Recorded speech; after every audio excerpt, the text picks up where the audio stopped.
Hello विद्यार्थी मित्रांनो, global online वर आपलं सर्वांचं स्वागत आहे.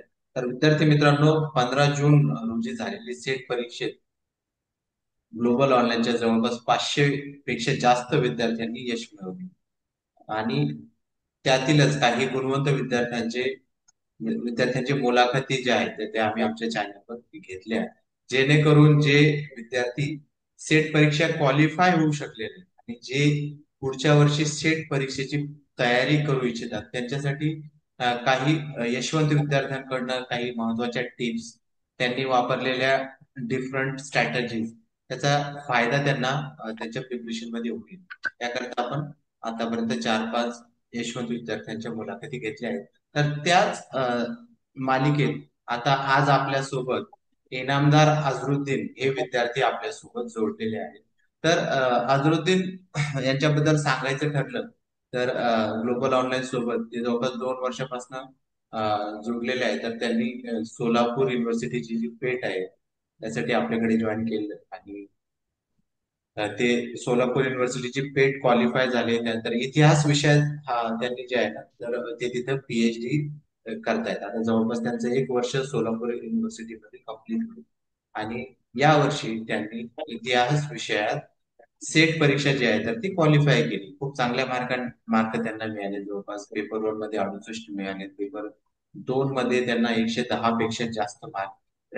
तर सर्वप्रथम अझरुद्दीन सर, तुमचे आभार. तुम्ही आमच्या विनंतीला मान देऊन तुमच्या विद्यार्थ्यांना मार्गदर्शन करण्यासाठी आलात. राईट. तर अझरुद्दीन सर, थोडस आम्हाला तुमच्या ह्या जर्नी बद्दल, म्हणजे तुमचं शिक्षण कुठे झालंय आणि दुसरं म्हणजे सेट परीक्षा देण्यामागे किंवा सेट परीक्षा क्वालिफाय व्हावं असं तुम्हाला कधी वाटलं, किंवा तुम्हाला तुमचं मोटिवेशन काय होतं, हे थोडंसं आमच्या विद्यार्थ्यांना सांगा. सर, सर्वप्रथम मी ग्लोबल ऑनलाईन मराठीचा आभार मानतो. माझं नाव अझरुद्दीन इनामदार आहे. मी मंगळवेढा तालुका, जिल्हा सोलापूर येथून आहे. आणि माझं शिक्षण वायसीएम मधून ग्रॅज्युएशन झालेलं आहे आणि पुणे युनिव्हर्सिटीतून एक्सटर्नल एम ए झालेलं आहे. म्हणजे पूर्णपणे बहिस्थ शिक्षण घेतलेलं आहे. ओके. आणि माझं फॅमिली बॅकग्राऊंड जर बघायला गेलं तर म्हणजे शेती आहे. आणि शेतीची आजची दयनीय अवस्था बघून घरच्यांनी म्हटलं की काहीतरी करायला हवं. त्यामुळे सर हे माझं मोटिवेशन होतं की शेती हेच माझं मोटिवेशन होतं, म्हणजे सेट एक्झाम कडे वळण्याचं. असं. एक उपजीविकेचं नवीन साधन म्हणून, म्हणजे सेट परीक्षा, इतिहास क्वालिफाय झाला, सीएफपी व्हा किंवा परमनंट जॉब कुठेतरी लागेल या अपेक्षेने तुम्ही सेट परीक्षा दिली हम्म. आणि तुम्ही क्वालिफाय केली. खूप खूप अभिमानास्पद गोष्ट आहे की आणि सगळ्यात महत्वाचं म्हणजे आता मला असं कळतंय की तुम्ही ग्रॅज्युएशन पण आणि पोस्ट ग्रॅज्युएशन पण ओपन युनिव्हर्सिटीतनं केले, राईट?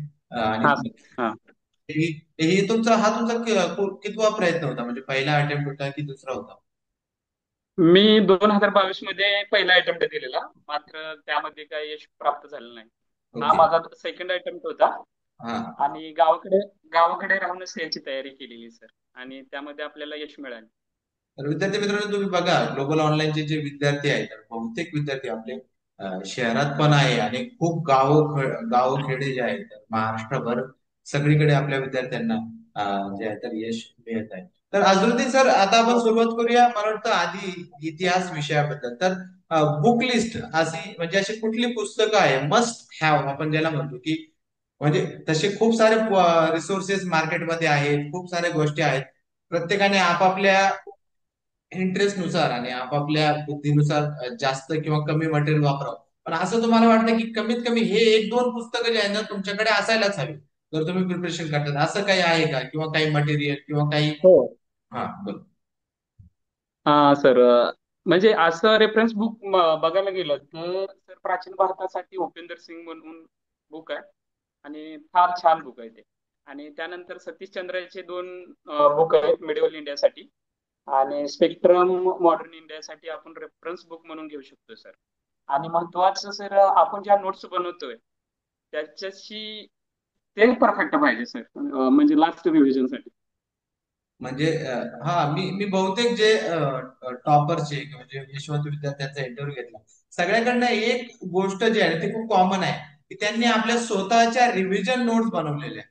राईट. ते खूप हा सर. महत्वाचे असतात विद्यार्थी मित्रांनो. तुम्ही पण ज्यावेळेस अभ्यास करताय तर काय असतं, खूप सारी पुस्तकं आपल्याला वाचावी लागतात. आणि परीक्षेचं समजा नोटिफिकेशन पडलं तर आपल्याकडे काय 3-4 महिने असतात शेवटी.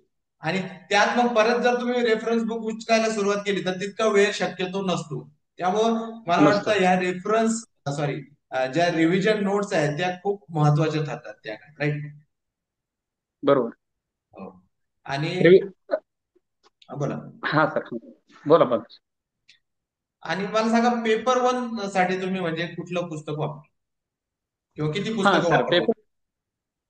हा पेपर वन साठी सर मी म्हणजे इंग्लिश मिडियम मधून तयारी केलेली.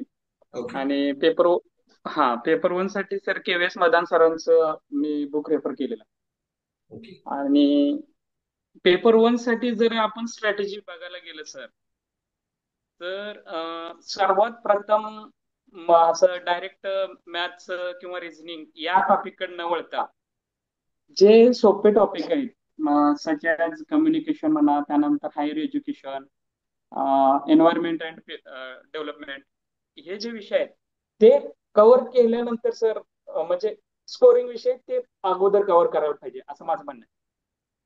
ओके. आणि त्यानंतर मग जे मॅथ झालं, आपलं मॅथमॅटिकल रिझनिंग झालं, लॉजिकल हा रिझनिंग. सर. त्यानंतर सर आपण टीचिंग ऍप्टिट्यूड आणि रिसर्च ऍप्टिट्यूड करू शकतोय. आणि राहिलं त्यानंतर रिझनिंग आणि मॅथ्स आणि DI वरती सर सेट एक्झाम मध्ये पण भरपूर क्वेश्चन आले म्हणजे येतात नेट प्रमाणे.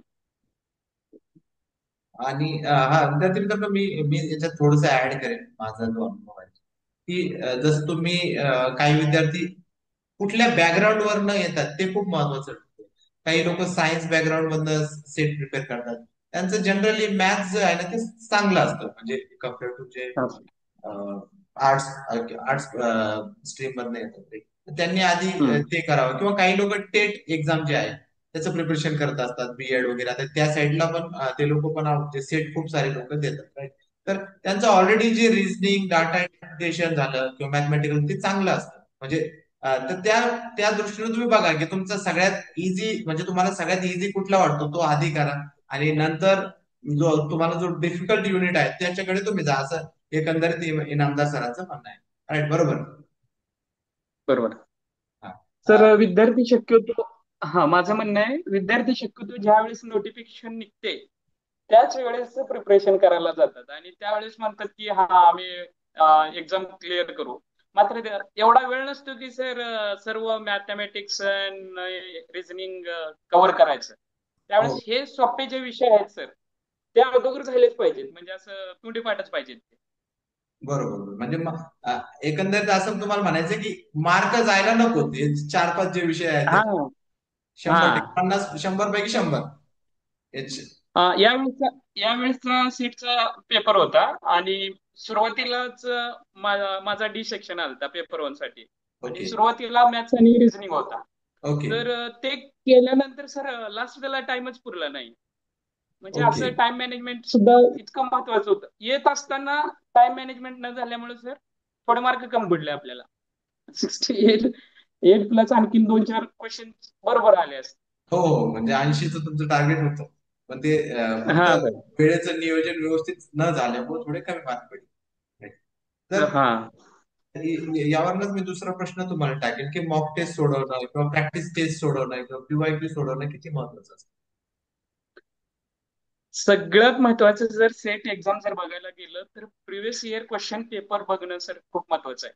आपण जर प्रिव्हियस इयर क्वेश्चन पेपर आज जर बघितले नाहीत सर, तर आपण एक्झाम साठी काय प्रिपरेशन करणार आहोत. अगोदर प्रिव्हियस इयर क्वेश्चन पेपर बघणं, त्यानुसार प्रत्येक सेक्शनला म्हणजे टीचिंग ऍप्टिट्यूड मध्ये कसे क्वेश्चन आलेत, रिसर्च ऍप्टिट्यूड मध्ये कसे क्वेश्चन आलेत, हे सेक्शन वाईज क्वेश्चनची कॅटेगरीज करून त्यानंतर सर म्हणजे कॅटेगरीज करून आपण बघायला पाहिजे की येणारे क्वेश्चन कसे असतील सर. आणि त्यानुसार आपल्याला पेपर वन ची तयारी करायला लागणार. खूप छान.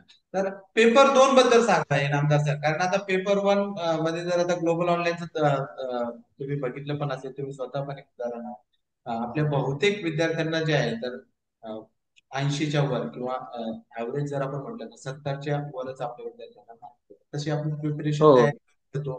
प्रिव्हियस इयर क्वेश्चन पेपर व्हावेत किंवा आपले स्वतःच्या मॉक टेस्ट आहेत.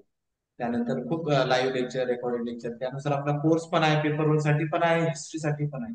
राईट. तर हिस्ट्रीसाठी थोडस तुम्ही सांगाल की प्रिपरेशन सुरुवातीपासून, समजा आताच मी फ्रेशली ग्रॅज्युएट झालोय हिस्ट्री, मला वाटतंय की सेट परीक्षा मी तयारी करावी, तर ती ती कुठून सुरू करेल, म्हणजे मी सुरुवात नक्की कुठून? हा, फ्रेशली जर ग्रॅज्युएट झालेला असाल सर, तर डायरेक्ट प्राचीन भारताचा इतिहास सुरुवात करायची नाही. ओके. मध्ययुगीन भारताचा म्हणजे मध्ययुगीन भारताचा इतिहास अगोदर समजून घ्यायला पाहिजे. कारण आपण जर डायरेक्ट प्राचीन भारतात गेलो तर इतके गुंतलेलो जातो की बोरिंग असा वाटायला लागेल ते विषय. ओके. त्यामुळे मध्ययुगीन भारताचा इतिहास समजायला पण सोपा आहे आणि स्कोरिंग पण विषय येतो. मध्ययुगीन आधुनिक करायचा, मध्ययुगीन झाल्यानंतर आधुनिक भारताचा इतिहास करायचा, आणि देन आपण प्राचीन भारताकडे जाऊ शकतो सर. ओके. तर एन्शियंट इंडिया जो आहे तो त्याला वेटेज नुसार कसं असतं? कोणाला तुम्हाला असं वाटतं की एन्शियंट झालं, मेडिवल झालं किंवा मॉडर्न, तर कुणाला जास्त हे दिलं? हा, सर्वात जास्त सर मॉडर्न इंडियावरून क्वेश्चन येतात. आणि असं असं सर काही परफेक्ट नाहीये कधी. सेट म्हणजे सेट एक्झाम वरती डिपेंड असते ते. म्हणजे कुठला विषय अनप्रिडिक्टेबल एक्झाम आहे सर ती. म्हणजे सर्वांना सर्व विषय म्हणजे सर्व प्राचीन, मध्ययुगीन आणि आधुनिकचा अभ्यास करून जायलाच लागेल सर. असं म्हणजे सांगू शकत नाही आपण. ओके. खूप छान. आणि आता शेवटी जे विद्यार्थी आहेत, समजा जे म्हणजे आता कसं वाटतं, you feel better right, SET qualify झाल्यावर एक हा थोडंसं सर. प्राऊड फील होतं राईट, मी आता काय म्हणजे. सेट, हा सर, आता आता तुम्हाला आणखीन एक चान्स भेटणार आहे सर आपल्याकडून, हा की हा. सेट झालेले आहे आणि डिसेंबरची आपण नेट जेआरएफ ची प्रिपरेशन चालू आहे. त्यावेळेस नक्कीच सर आपण आणखीन एक असं म्हणजे इंटरव्ह्यू त्याच्यात घेऊ. आणखीन होईलच असं तुम्हाला कॉन्फिडन्स आहे. हा खूपच छान. हा सर. विद्यार्थी मित्रांनो, आणखीन मी माझ्यातर्फे एक ऍड करतो. आता काय झालंय, आपल्याकडे महाराष्ट्रात जी भरती आहे, डायरेक्ट प्रोफेसरची जी भरती, ती बंद आहे. पण बाय ऑल चान्स 2026 मध्ये जे आर हा निघणार आहे. कारण आता खूप दिवसापासून भरती, म्हणजे आपण डायरेक्ट जी रिक्रुटमेंट होतो ती बंद आहे प्रोफेसर, नाही का? तर 2026 मध्ये हा जी आर व्हायला निघणार आहे, आणि खूप साऱ्या जागा जवळपास तुम्ही इमॅजिन नाही करू शकणार. जसे टेट चालू झाली 2017 पासून, आणि एकाच वेळेस खूप जागा झाल्या, आता सगळे लोक बीएड करायला लागले, बीएड करून टेट देत आहेत. तर पुढच्या वर्षी जवळपास आहे ना, हा जी आर निघून तुम्हाला जवळपास 10,000 पेक्षा जास्त प्रोफेसर लोकांच्या जागा आहेत, तर महाराष्ट्रात रिकाम्या आहेत आणि त्या भरल्या जाणार आहेत. कारण सरकार तरी किती दिवस त्या बंद ठेवू शकतं, नाही का? त्याला पण एक लिमिट असते, एक बंधन असते. आता तुम्ही जर न्यूज मध्ये बघितलं तर आताच म्हणजे सीएचबी तत्वावरचे प्राध्यापक आहेत, नेट सेट धारक लोक आहेत, त्यांनी आता जे ना आंदोलनाला सुरुवात केली, त्यात आपण सुद्धा थोडं सक्रिय सहभाग घ्यायला हवा प्रत्येकाने. आणि त्यानुसार काय होईल की ज्या आपल्या ज्या जागा आहेत, गव्हर्नमेंटच्या ज्या जागा आहेत, त्या निघतील right? आणि मला खात्री आहे की पुढच्या वर्षी ते चालू करतीलच, पुढच्या वर्षी त्यांना भरती करावीच लागेल. right? त्यामुळे सगळ्यांनी आता तयार राहिलं, तर असं व्हायचं की आता जे आर निघाला ना, आपल्याकडे नेट सेटच नाही, पीएचडीच नाही, आपण कसं अप्लाय करणार, नाही का? तर त्यामुळे सगळ्यांनी जे आहे ना, नेट सेटला च्या तयारीला लागा, साईड बाय साईड तुम्ही जे काही करता. जसं इनामदार सरांनी, समजा इनामदार सर तुमचं आणखी नाही आहे, तुम्ही आता पीएचडी करता करता नेट सेट क्वालिफाय केले राईट, तर बरेच हो तुमचे हो. अचीवमेंट आहे. तुम्ही फुल टाइम म्हणजे तुम्ही शेतीच करत होता आधी राईट, ज्यावेळेस तुम्ही हे हा करायचं, सर. शेती करून तुम्ही आहे. ग्रॅज्युएशन केलं, पोस्ट ग्रॅज्युएशन केलं राईट, आणि आता हो पीएचडी सर. करता करता तुम्ही सेट क्वालिफाय करून टाका. बरं, असंच ना? हा तर सर. मग असं कसा वेळ दिला तुम्ही, म्हणजे दोन दोन याच्यात कसा बॅलन्स केला? हा, वेळा सर, आणखीन पण असं पीएचडी ला ऍडमिशन झालेलं आहे. हा हा. मात्र शेतीकडे हे म्हणजे लक्ष देणं गरजेचंच आहे सर. ओके. उपजीविकेचं साधन त्यामुळं आहे मेन. शेती प्लस असं. हा, आणि महत्वाचं म्हणजे ज्यावेळेस आपली सेट एक्झाम होती, त्यावेळेस सर आमचं म्हणजे 6 मंथ प्रोग्रेसिव्ह रिपोर्ट आलेला. ओके. म्हणजे आणि त्याच्या म्हणजे पीएचडीचा 6 मंथ प्रोग्रेसिव्ह रिपोर्ट असल्यामुळे सेटकडे जास्त लक्ष दिलं नव्हतं. मात्र सर आपल्या म्हणजे जो आम्ही तुमचा पेट 9 साठी कोर्स लावलेला सोलापूर विद्यापीठचा, त्याच्यामध्ये सर मला सर्व म्हणजे शिकायला भेटलं. म्हणजे सच पेपर वन साठी हो. रिसर्च असो, रिसर्च मेथडॉलॉजी, आणि त्या गोष्टीचा मला त्याच म्हणजे पेटची प्रिपरेशन करत असतानाच सर म्हणजे अभ्यास झालेला. बस त्याला रिवाइज करून एक्झाम क्रॅक केली सर. Great, great, great. तर इनामदार सर, परत तुम्ही आमच्या विद्यार्थ्यांना मार्गदर्शन करण्यासाठी आला, त्याबद्दल तुमचे खूप आभार. तुम्हाला भविष्यासाठी धन्यवाद. शुभेच्छा. तुम्हाला काही गरज लागली तर माझा नंबर तर आहे, आपण कॉन्टॅक्ट मध्ये आहोत. इनामदार सर, दुसरं एक सांगतो, ते खूप ऍक्टिव्ह पण आहेत. काही जर काही इश्यू झाला, काय झालं तर ते मला कॉल करतात, सर तुम्ही व्हिडिओ बनवा, सर व्हिडिओ बनवा. तर स्वतःसाठी म्हणा सर किंवा विद्यार्थ्यांसाठी त्यांचं जी तळमळ आहे ना, ती खूप चांगली आहे. भविष्यात नक्कीच तुम्ही पुढे जाल याची मला खात्री आहे. हा. बोला इनामदार सर. सर आणखीन मला इथे मला एक मनोगत व्यक्त मला बोलायचंय सर. बोला, बोला. तर आज जे काय आहे म्हणजे ज्यावेळेस मी ग्लोबल ऑनलाईन मराठीचा कोर्स जॉईन केला पेटचा, हा. त्यावेळेस ग्लोबल ऑनलाईनचं मार्गदर्शन भेटलंच. सोबती जो आमचा पेट नाईनचा ग्रुप होता, त्या ग्रुपच्या काही लोक असं अटॅच झाले की त्यांचा आशीर्वाद आपल्याला भेटला सर. म्हणजे बऱ्याच जणांनी मार्गदर्शन दिलं आपल्याला, आणि ग्लोबल ऑनलाईन तर आमच्या सोबत कायमचीच आहे. हो. तर आणखीन इनामदार सरांनी सांगितल्याप्रमाणे विद्यार्थी मित्र, तुम्ही ज्यावेळेस आपला कुठलाही कोर्स जॉईन करता, आपण काय करतो, एका व्हॉट्सअप ग्रुपमध्ये तुम्हाला जॉईन करून घेतो.